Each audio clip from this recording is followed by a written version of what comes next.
नमस्कार दोस्तों, कैसे हो आप सभी। आज की इस वीडियो में हम बात करने वाले हैं एक ऐसी टेक्नोलॉजी के बारे में जिसका जिक्र आपने कभी न कभी तो सुना ही होगा, और इस टेक्नोलॉजी का नाम है ई इंक डिस्प्ले। अब आपके मन में सवाल उठ रहे होंगे कि ई इंक डिस्प्ले क्या होता है और इसे क्यों बनाया गया है। ई इंक डिस्प्ले को बनाने के कई उद्देश्य हैं, जैसे कि आपके फ़ोन की वजह से आपकी आंखों पर पड़ने वाले स्ट्रेस को कम करना और बैटरी लाइफ को बढ़ाना, जिससे कि बैटरी महीने भर तक चल सके। और सच में ये एक ऐसी टेक्नोलॉजी है जो कि दिखने में तो एक पेपर के समान होती है, लेकिन काफ़ी कमाल की है। इसकी कई वजह हैं, इसके बारे में हम वीडियो में आगे बात करेंगे। आइए अब जानते हैं ई इंक डिस्प्ले क्या होता है। ई इंक डिस्प्ले में ऐसी टेक्नोलॉजी का प्रयोग किया गया है जिससे हमें कागज़ की तरह लगती है, और इसका बेस्ट एग्जांपल है किंडल, जो कि एक ई बुक रीडर है जिसे अमेजन ने बनाया है। अगर आप किंडल के बारे में नहीं जानते हैं तो मैं आपको बता दूं, किंडल में आप बहुत सारी ई बुक्स को डाउनलोड करके पढ़ सकते हैं, और यह हमें बुक्स के समान प्योर रीडिंग एक्सपीरियंस प्रोवाइड करता है। इसके अलावा कई और जगह भी ई इंक डिस्प्ले का प्रयोग किया जाता है, जैसे कि कैलेंडर, बस स्टॉप आदि कई जगहों पर किया जाता है। तो आइए अब बात करते हैं कि ये कैसे वर्क करता है और इसकी बैटरी महीने भर तक कैसे चल जाती है। तो जैसे कि हमारे फ़ोन की डिस्प्ले में छोटे छोटे पिक्सल्स होते हैं, उसी प्रकार इस डिस्प्ले में छोटे छोटे माइक्रो कैप्सूल्स होते हैं, और इन सभी माइक्रो कैप्सूल्स के ऊपर और नीचे दोनों तरफ छोटे छोटे इलेक्ट्रोड्स लगे होते हैं। ऊपर की तरफ लगे हुए इलेक्ट्रोड्स ट्रांसपेरेंट होते हैं, जिससे हम इनमें से आर पार देख सकते हैं। और इन माइक्रो कैप्सूल्स के अंदर ब्लैक एंड वाइट कलर के छोटे छोटे पिगमेंट्स होते हैं। ब्लैक कलर के पिगमेंट्स पॉजिटिवली चार्ज्ड होते हैं और वाइट कलर के पिगमेंट्स नेगेटिवली चार्ज्ड होते हैं।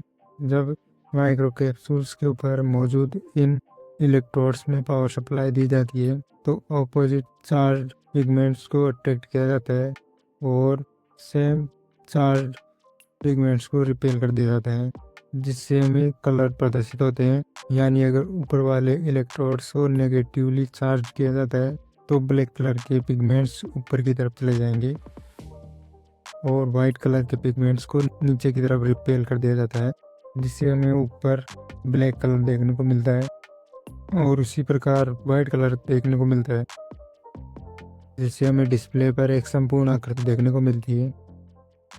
और अगर इन दोनों कलर्स के अलावा ग्रे कलर को प्रदर्शित करना होता है तो उसके लिए प्रत्येक माइक्रो कैप्सूल के आधे हिस्से को पॉजिटिवली और दूसरे आधे हिस्से को नेगेटिवली चार्ज किया जाता है, जिससे कि ऊपर की तरफ हमें इन दोनों पिगमेंट्स का एक मिक्सर देखने को मिलता है, जिससे हमें पर्टिकुलर स्थान पर ग्रे कलर देखने को मिलता है। और अब बात करें बैटरी यूजेज की, तो ये डिस्प्ले बहुत एनर्जी एफिशिएंट होते हैं। इसका कारण यह है कि इसको तभी पावर की ज़रूरत पड़ती है जब इसकी पोलैरिटी को चेंज करना हो। यानी इस डिस्प्ले को अपनी पोलैरिटी चेंज करने में कुछ माइक्रो सेकेंड्स ही लगते हैं। उतनी देर के लिए इसे पावर की ज़रूरत पड़ती है, और एक बार अगर पावर देकर पोलैरिटी चेंज कर दी जाती है तो ये तब तक नष्ट नहीं होती है जब तक कि इसे दोबारा पावर देकर चेंज न किया जाए। इस प्रकार से ये डिस्प्ले पावर एफिशिएंट भी होते हैं, और अब तक तो इस डिस्प्ले के बहुत सारे वर्जन बन चुके हैं, जिससे कि इनमें और भी कलर को प्रदर्शित किया जा सकता है। और अब अगर बात करें डिस्प्ले के गुण और दोष की, तो हमें प्रोज जो देखने को मिलते हैं वो ये हैं। नंबर 1, इसमें हमें बुक्स के समान प्योर रीडिंग एक्सपीरियंस मिलता है, जिससे हमारी आंखों पर स्ट्रेस नहीं पड़ता है और हम आसानी से लंबे समय तक इसमें ई बुक्स को पढ़ सकते हैं।